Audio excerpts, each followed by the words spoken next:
When there's no narrative question driving your story, reading becomes passive, and a passive reading experience is one that's really easy to walk away from. Welcome to the Fiction Writing Made Easy podcast. My name is Savannah Gilbo, and I'm here to help you write a story that works. I want to prove to you that writing a novel doesn't have to be overwhelming. So each week, I'll bring you a brand new episode with simple, actionable, and step-by-step strategies that you can implement in your writing right away. So whether you're brand new to writing or more of a seasoned author looking to improve your craft, this podcast is for you. So pick up a pen and let's get started.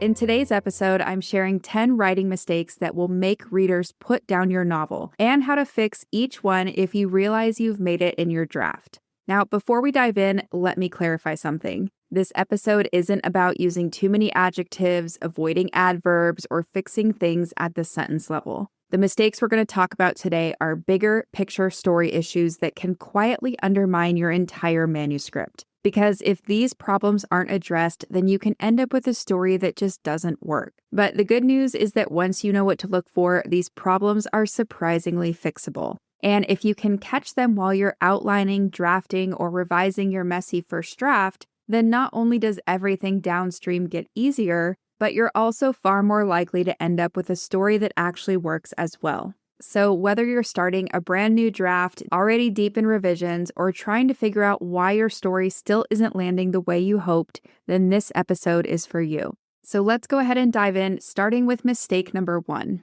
Mistake number 1 is starting the story too early. When a story starts too early, readers will spend the opening pages waiting for the real story to begin. And if they have to wait too long, they're probably going to stop waiting altogether. This is one of the most common first draft mistakes I see, and it usually shows up as having too much quote-unquote normal before the central problem appears. So imagine the story opens with the protagonist going about their daily life, they're working, they're reflecting, and they're interacting with the people around them. That's really just setting the scene. And from a reader's perspective, there's no real clear reason to lean in and be invested in the story yet. And that's exactly why this is where so many openings lose their momentum. So the big takeaway here is that readers don't need to see everything about your character's normal world before something changes. They mostly just need a reason to care. So that means your opening scene can't just be quote-unquote normal life. Instead, something needs to be happening because readers care when a character is actively trying to do something, get something, learn something, achieve something,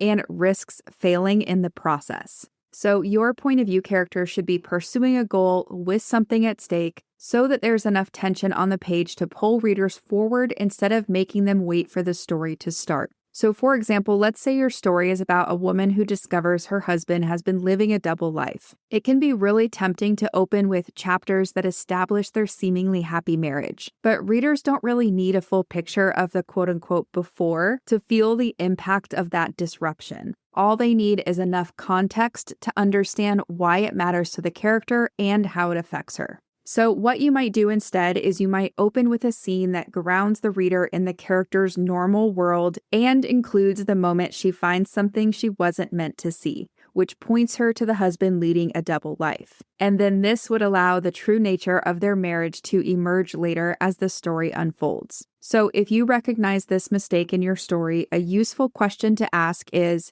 what is the moment that introduces the central conflict or that central problem that my protagonist can no longer ignore? And whatever your answer is, that is where your story begins. Everything else, the context, the backstory, the existing relationships, all of that can be woven in through scenes, through dialogue, and through small details once readers are already invested.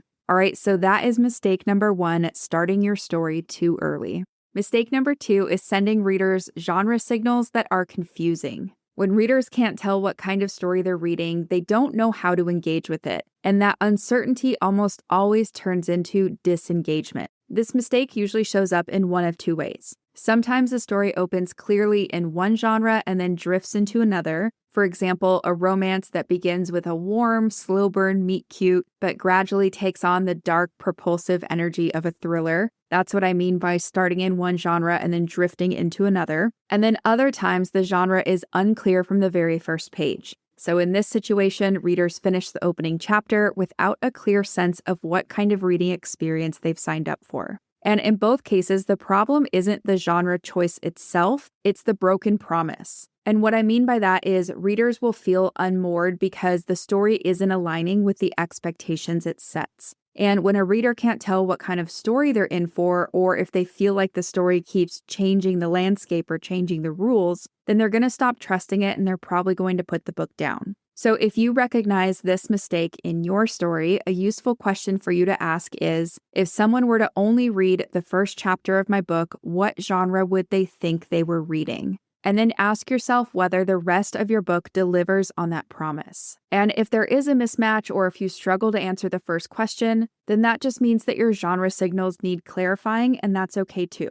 Getting clear on your genre isn't about boxing yourself or your story in, it's just about making a promise to your readers and then keeping that promise. All right, so that is mistake number 2. The genre signals you're sending readers are confusing. Mistake number 3 is that there's no narrative question to pull readers forward. When there's no narrative question driving your story, reading becomes passive, and a passive reading experience is one that's really easy to walk away from. Now, this mistake usually shows up in stories where a lot is happening, but readers can't quite articulate what the story is moving toward. So characters move through scenes, events unfold, but there's no unifying question humming beneath it all. There's no central uncertainty that readers are waiting to see resolved. And that missing question is exactly what gives a story its forward pull. Now, just to be super clear, a narrative question isn't a plot summary or a list of events. A narrative question, sometimes called the major dramatic question or your story's core question, this is a question that your story keeps circling, and it's the one that every major choice,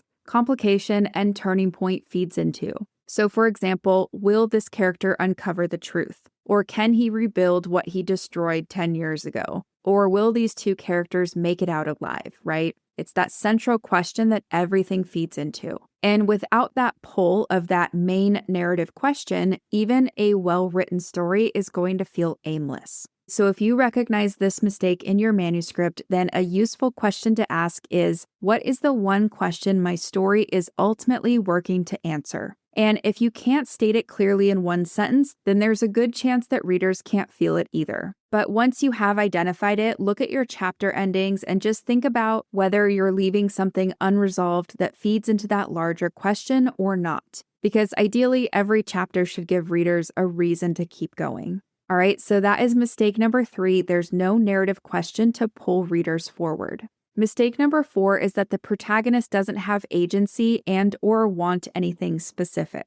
Now, when a protagonist doesn't have a clear, specific goal, then readers are going to have nothing to root for. And a story where there's nothing to root for is one that's easy to abandon, right? Because it's kind of like, what is the point of this? And I see this mistake show up in 2 main ways. So the first is that the protagonist does have a goal, but it's too vague to track. So for example, if you have a protagonist that just wants to be happy or that wants to find their place in the world or figure out who they really are, right? These are examples of goals that are too vague to track. Now, these are deeply human desires, but on their own, they are too abstract and too vague to generate forward momentum. All right, so that's the first way it shows up. Now, the second way it shows up is that maybe the protagonist does or doesn't have a goal, but either way, they lack agency and they simply react to whatever is happening around them. So in this scenario, events occur and the protagonist responds. They're reactive, but they're never actively pursuing anything or making things happen. And so the story starts to feel like it's happening to them rather than because of them, which doesn't make for a very fun reading experience. All right, so something important to keep in mind here is that readers experience a story through the protagonist's perspective and through their choices. And when there's no meaningful action being taken or no meaningful choices being made towards something specific, then there's not really a through line to follow. And without a through line, forward momentum is going to stall and readers are going to put down your book. So if you recognize this mistake in your manuscript, a useful question for you to ask is, what does my protagonist want right now in concrete, observable terms, and what would success actually look like on the page? Then, once you've identified the goal, make sure every scene connects back to it, either moving your protagonist closer to what they want, pushing them further away, or forcing them to question whether it was the right goal in the first place. All right, so that is mistake number 4. The protagonist doesn't have agency and or want anything specific. Mistake number 5 is that the stakes don't feel personal or urgent. When readers can't clearly see what a protagonist stands to lose, they can't invest in whether they win or lose. And a story without that investment is one that readers will set aside without a second thought. Now, this mistake usually shows up in one of 3 ways. First, sometimes there are just no stakes at all. And what I mean by that is that the cost of failure is just never clearly established. So maybe the protagonist is working towards something, but it's unclear what happens if they don't get it, or the stakes just kind of remain vague. The second way this shows up is that the stakes are framed purely in internal terms. So for example, if your protagonist is unsuccessful, he'll lose himself, or she's going to lose her sense of belonging, right? These are internal terms and they're a little vague. And these might feel really meaningful to you, the writer, but on the page, they're often too abstract to grasp or feel. All right, so that's the second way this mistake shows up. And the third way this shows up is that there is something at stake, but the stakes don't match the genre. So for example, if you're writing a thriller where the biggest consequence is emotional rejection, or a romance where the external plot overshadows the relationship at the heart of your story, then the stakes don't really match the genre, right? Because in a thriller, you'd have life and death stakes, right? Usually the protagonist is in danger, and in a romance, that central relationship is at stake. All right, so that's the third way it shows up, and in all 3 cases, the result is actually the same. And that is that readers understand intellectually that something is at risk, but they can't feel it. And stakes that can't be felt can't create tension. So if you recognize this mistake in your manuscript, then a useful question for you to ask is, if my protagonist were to fail, what specifically do they lose? And why does that loss matter to them more than anything else right now? And whatever your answer is, it needs to be concrete enough to visualize and personal enough to feel. And if you make the cost of failure clear and escalating, then readers are going to feel the urgency behind every choice that your protagonist makes. All right, so that is mistake number 5. The stakes don't feel personal or urgent. Mistake number 6 is that the antagonist is weak or absent. When the antagonist is underdeveloped or barely present, tension collapses because there's no real force pushing back against what your protagonist wants. This mistake is super common and it usually shows up in one of 2 ways. The first way it shows up is that there is an antagonist on the page, but they kind of just feel like a prop. So for example, they only appear when the plot needs conflict, but they don't really have their own goals, motivations, or agency outside of getting in the protagonist's way. Other times this shows up as the opposition being something really abstract, so something like society, fate, or circumstance that can't actively make choices, pursue the protagonist, or escalate the conflict in a meaningful way. Now, no matter how it shows up, in both cases, readers aren't going to feel the threat if your antagonist only exists as a prop or if the opposition is something abstract that can't actively do things. So readers aren't going to feel a threat, and without a threat, there's nothing for them to worry about or feel invested in. Now, part of the reason this mistake happens is that writers sometimes narrow their definition of what an antagonist can be. So to clarify, an antagonist doesn't have to be a traditional villain. It just needs to be a force with intention, one that pursues its own goal relentlessly enough to collide with your protagonist. So if you recognize this mistake in your manuscript, a useful question to ask is, what does my antagonist want, and why does getting it conflict with what my protagonist wants? Essentially, how are they getting in each other's way, pursuing their own goals? And if you can't answer that question independently of your protagonist story, then your antagonist probably needs more development. All right, so that is mistake number 6, an antagonist that is weak or absent. Mistake number 7 is characters that feel flat or inconsistent. When characters feel thin or behave inconsistently, readers lose their emotional connection to the story. And without that connection, nothing else matters. Now, typically, I see this mistake show up in one of 2 ways. Sometimes the protagonist is easy to follow on a plot level, but there's no real sense of who they are beneath the surface. So their personalities, their fears, their contradictions, and their desires never fully come into focus, and readers can track their actions without ever truly understanding them. Other times the character behaves inconsistently, so they kind of just act however the plot needs them to in any given moment, regardless of what's been established about them in an earlier part of the story. So maybe they're brave until the story needs them to hesitate, or maybe they're suspicious until the story needs them to trust. Either way, in both cases, the problem is the same, and the problem is that the character's choices aren't grounded in a clear internal logic.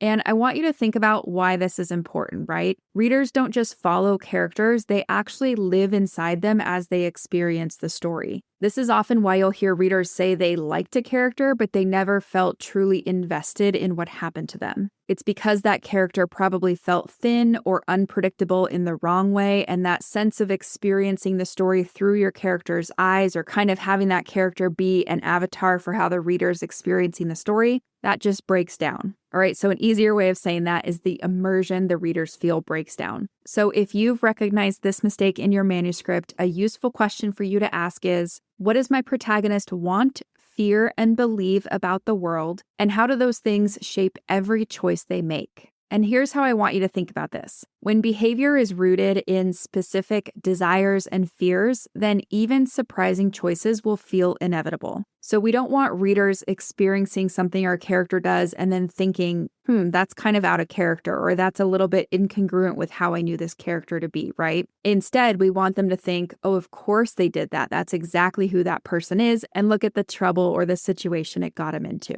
All right, so that is mistake number 7, characters that feel flat or inconsistent. Mistake number 8 is that the middle loses momentum. When the middle of a story loses momentum, readers feel it before they can name it, and that restless, nothing is happening feeling is one of the most common reasons people put down a book. So let's talk about how this one shows up, because it shows up in one of 3 ways. Sometimes the story breaks down in the middle because the story itself loses focus. So the central conflict kind of just fades into the background as new elements are introduced, and readers lose sight of what the story is building towards. Other times, the middle loses momentum because the stakes plateau. So the pressure on the protagonist rises, and then it stops. Events continue, but nothing feels harder or more consequential than before. And sometimes the protagonist's goal becomes disconnected from their day-to-day actions. So scenes happen, but it's no longer clear how any of them move the protagonist closer to or further from what they ultimately want. There are attempts, but no real costs. Obstacles appear, but nothing truly changes. And in all 3 cases, the underlying problem is pretty much the same.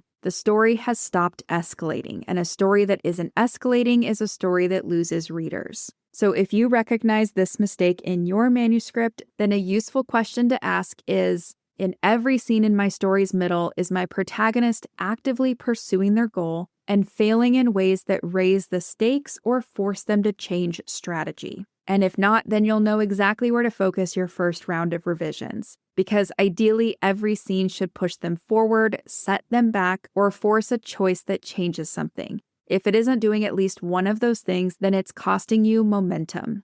All right, so that is mistake number 8, the middle loses momentum. Mistake number 9 is including subplots that don't serve the main story. When subplots feel disconnected from the central story, readers experience them as almost like interruptions. And when subplots feel disconnected from the central story, readers experience them as interruptions. And interruptions break momentum. So how does this mistake show up? Well, sometimes a subplot exists in its own little bubble. So it introduces characters, it raises questions, and resolves conflicts, but none of it meaningfully intersects with what the protagonist is dealing with in the main story. Other times, subplots are inconsistently woven throughout the manuscript, and they take center stage for a few scenes and then disappear for long stretches before resurfacing without warning. Either way, this is not ideal, and in both cases, the subplots just end up feeling like a forced detour rather than a thread that's woven into the bigger story. So they kind of feel like something to just get through instead of something that deepens and enhances the main storyline.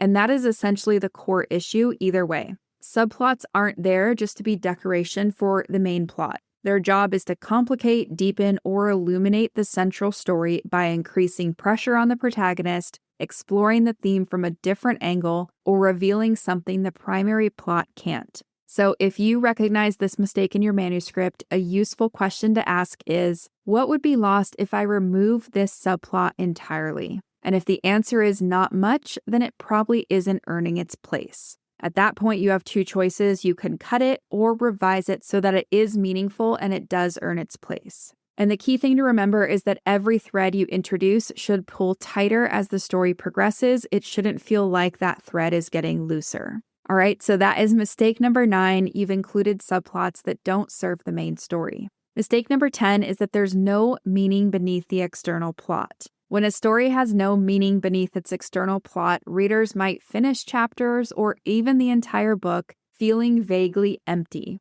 So everything happened and they got through it, but nothing really landed. And that hollow feeling is often the quietest reason a reader drifts away. Now, this mistake usually shows up in one of 2 ways. Sometimes the protagonist achieves or fails at their external goal, but they haven't changed meaningfully along the way. So they're essentially the same person at the end of the story as they were at the beginning. They have the same beliefs, same blind spots, and the same way of moving through the world. Now, a little caveat here, if you are intentionally writing a story where the character has a flat arc, then that is a whole different thing and potentially the topic of a future podcast episode. All right, so that is the first way it shows up. The protagonist might achieve or fail to achieve their external goal, but they haven't changed meaningfully along the way. Other times, the story's events don't really seem to build to any deeper question. So things happen, consequences follow, but there's not really a sense of what it all adds up to.